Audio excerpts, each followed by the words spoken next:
don't get Boy, mad I'm Europeans glad and you asked this Indigenous question. Americans.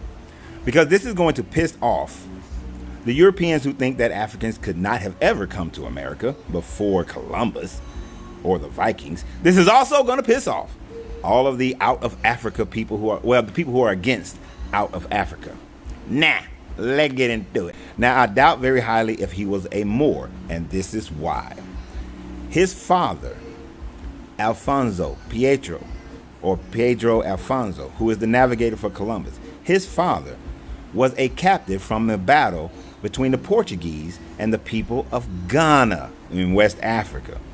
When the Portuguese captured his father, they brought him to Portugal. He also ended up in Spain.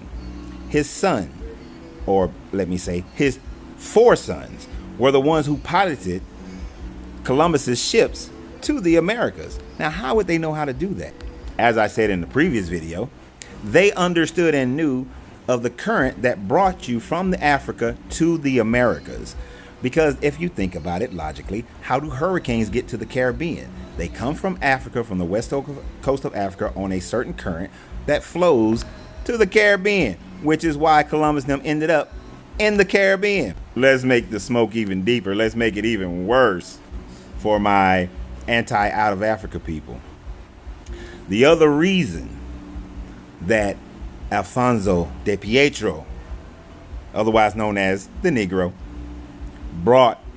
was chosen, him and his brothers were chosen, is because they were also brought as translators, because the people in the Caribbean at that time spoke a West African dialect. Now, for people who don't know what that means, to speak a dialect is to speak a certain version of a similar language.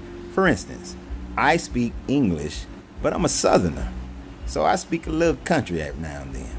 Somebody in New York, they're going to speak a little different with a different dialect, have a different slang. Somebody in California will have a different slang, a different dialect of American English. So using logic again, why would Columbus choose navigators from Africa who knew the current would bring them to the Americas? But also, why would they choose to bring people specifically to be able to translate to the natives, because those natives spoke an African language? That kills 2 birds with 1 stone. 1, if they spoke an African language, that means the Africans already sailed there. 2, if the people were already black, they must have gotten there a long, long ass time ago, in the fact that they had a different dialect from the motherland. Yeah, facts. Low.